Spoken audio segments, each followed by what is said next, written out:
ইরানকে বেশ সহজ প্রতিপক্ষ হিসেবে মনে করেছিল আমেরিকা। ভেবেছিল অপারেশন এপিক ফিউরির মাধ্যমে ইরানকেও ইরাকের মতো সহজেই মার্কিন আয়ত্তে আনা সম্ভব হবে, কিন্তু হিসেবে কিছুটা ভুল ছিল আমেরিকার। চলমান আগ্রাসনে আয়াতুল্লাহ খামেনি নিহত হওয়ার পর যুদ্ধের ধ্বংসস্তূপ থেকে ফিনিক্স পাখির মতো জেগে উঠেছে ইরান। এখন মধ্যপ্রাচ্য থেকে আমেরিকার নাম মুছে দিতেই অভিযান শুরু করেছে শহীদ খামেনির দেশ। আমেরিকাই হয়ে উঠেছে ইরানের মূল টার্গেট।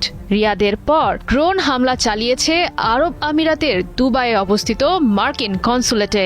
ইরানের উদ্দেশ্য একেবারেই পরিষ্কার, মধ্যপ্রাচ্য ভূখণ্ডে বসে ইরানের বিরুদ্ধে আর কোনো নীল নকশা বাস্তবায়নের সুযোগ দেওয়া হবে না যুদ্ধবাজ আমেরিকাকে। 72 ঘন্টা ময়শ্চার সমৃদ্ধ লিলি বডি ওয়াশ, শিয়া বাটারের গুডনেস স্কিন রিপেয়ার করে রাখে সফট ও গ্লোয়িং। গেল মঙ্গলবার সন্ধ্যায় হামলার পর সংযুক্ত আরব আমিরাতের মার্কিন কনসুলেট থেকে কালো ধোঁয়ার কুণ্ডুলি দেখা যায়। উদ্বিগ্ন জনতার অনেককেই এ সময় নিজেদের মুঠোফোনে আগুন ধরে যাওয়া ভবনটির ভিডিও ধারণ করতে দেখা যায়। আন্তর্জাতিক বার্তা সংস্থা CNN জানিয়েছে, মার্কিন কনসুলেটটি সংযুক্ত আরব আমিরাতে অবস্থিত মার্কিন দূতাবাস থেকে প্রায় 1 ঘন্টার দূরত্বে অবস্থিত।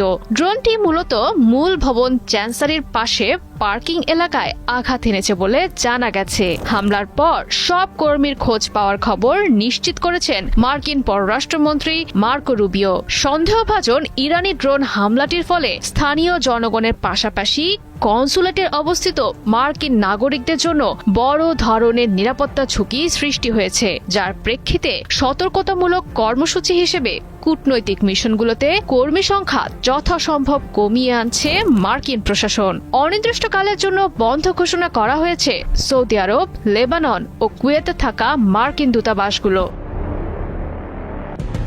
মূলত মধ্যপ্রাচ্যে মার্কিন উপস্থিতির ওপর চাপ বাড়াতে চাইছে ইরান। সরাসরি আমেরিকানদের উচ্ছেদ অভিযানের কথা উল্লেখ না করলেও মধ্যপ্রাচ্যে মার্কিন সামরিক ও কূটনৈতিক উপস্থিতি দুর্বল করার লক্ষ্য নিয়েই এগোচ্ছে খামেনির বীর সেনারা। যুক্তরাষ্ট্রকে কাবু করতে উপসাগরীয় অঞ্চলগুলোতে থাকা মার্কিন ঘাঁটি ও দূতাবাসগুলোতে চালাচ্ছে একের পর এক ড্রোন ও ক্ষেপণাস্ত্র হামলা। যুদ্ধের উত্তেজনার মাঝেই বন্ধ করে দিয়েছে বিশ্বের জ্বালানি পরিবহনের গুরুত্বপূর্ণ পথ হরমুজ প্রণালী।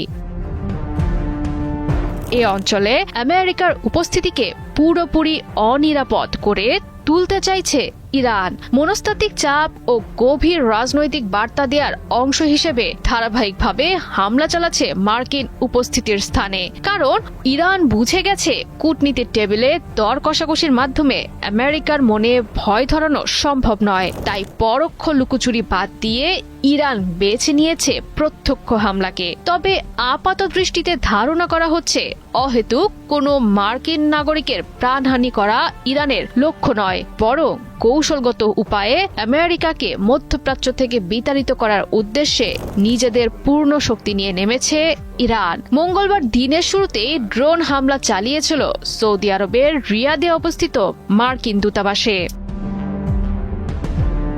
জয়া সরকার, ৭১।